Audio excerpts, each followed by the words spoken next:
পুনম পান্ডে পুনম পান্ডে পুনম পান্ডে। এখন চারিদিকে তাকালে শুধু এই নিউজটাই ভেসে আসছে। এই পুনম পান্ডেকে নিয়ে একটা বিশাল ভাইরাল নিউজ শোনা যাচ্ছে যে পুনম পান্ডে মারা গেছে। এখন নাকি শোনা যাচ্ছে যে পুনম পান্ডে মারা যায়নি। তার সম্পর্কে বিস্তারিতভাবে বলবো। তার আগে বলি যে পুনম পান্ডেকে সেটা সম্পূর্ণ বিস্তারিতভাবে জানাবো না আজকে, কারণ ভিডিওটা অতটা বানানোর ইচ্ছা ছিল না। জাস্ট নর্মালি ভাবলাম একটু ছোট করে জানাই, ছোট করে বলি যে পুনম পান্ডে 2011 সালে যখন ওয়ার্ল্ড কাপ হয়, আর সেই পুনম পান্ডে কথা রেখেছিল যে যদি ভারত এই ওয়ার্ল্ড কাপ জিতে তাহলে আমি নগ্ন হয়ে ডান্স করব বা মিডিয়ার সামনে আসবো, এক কথাই। কিন্তু যখন ভারত জিতে গেল, মিডিয়া যখন জিজ্ঞাসা করে তখন তিনি বলেন জাস্ট এটা তো আমি মজা করেছিলাম ভাইরাল হওয়ার জন্য। তখন একটা সময় ছিল আর এখন একটা সময়। সেই পুনম পান্ডেই এই দুদিন আগে আবার সেরকম একটাই মজা করেছে যে একদম সরাসরি যে পুনম পান্ডে মারা গেছে এটা নিয়ে একটা বিশাল বড় নিউজ পুরো নিট দুনিয়াতে ছড়াচ্ছিল যে পুনম পান্ডে মারা গেছে। আর এই পুনম পান্ডের মারা যাওয়ার পিছনে কারণ ছিল সার্ভাইকাল ক্যান্সার। সার্ভাইকাল ক্যান্সার বলতে গেলে সাধারণত বোঝায় যে এটি একটি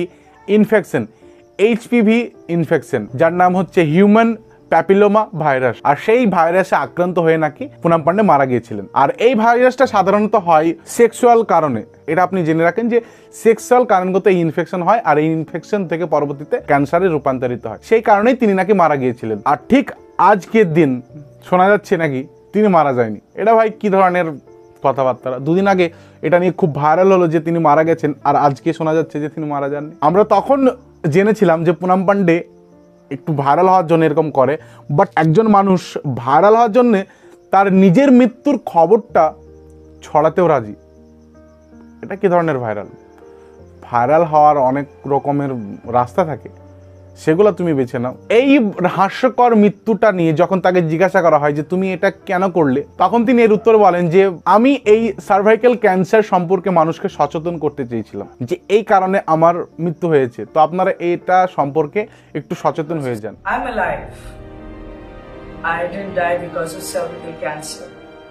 Unfortunately, I cannot say that about those hundreds and thousands of women who have lost their lives because of cervical cancer. জিনিসটা কেমন লাগছে না? এই জন্যই বলছিলাম যে এই বিষয়টার উপর আমার ভিডিও বানাতে ইচ্ছা হচ্ছিল না, বাট দিয়ে দিলাম। কিন্তু মানে মানুষ যে এতটা নিজের মৃত্যুর খবরটা পর্যন্ত ছড়াতে দ্বিধাবোধ থাকে না তাদের। এই পুনম পান্ডেকে অনেকে হয়তো চেনেন, আবার অনেকে হয়তো চেনে না। এই পুনম পান্ডে অনেকগুলো সিনেমাও করেছে। এই পুনম পান্ডে লক আপ সিজনেও ছিল। এই পুনম পান্ডে বিগ বস ওটিটি সিজন 2তেও ছিল। আপনি যখন এইসব সিজন বা এইসব মুভিতে কাজ করছেন, নিশ্চয়ই আপনার কোনো ফ্যান ফলোয়ার্স আছে, আপনার চাহনেওয়ালা আছে। তো আপনি তাদেরকে কিভাবে কষ্ট দিতে পারেন এরকম একটা নোংরামি কাজ করে?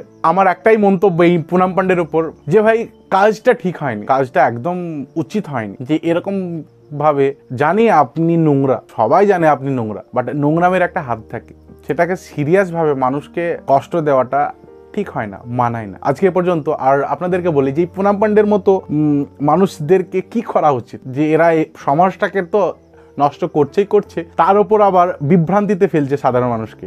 এদেরকে কি করা উচিত অবশ্যই কমেন্ট বক্সে জানাবেন। তো এখনকার মতো টাটা, বাই বাই।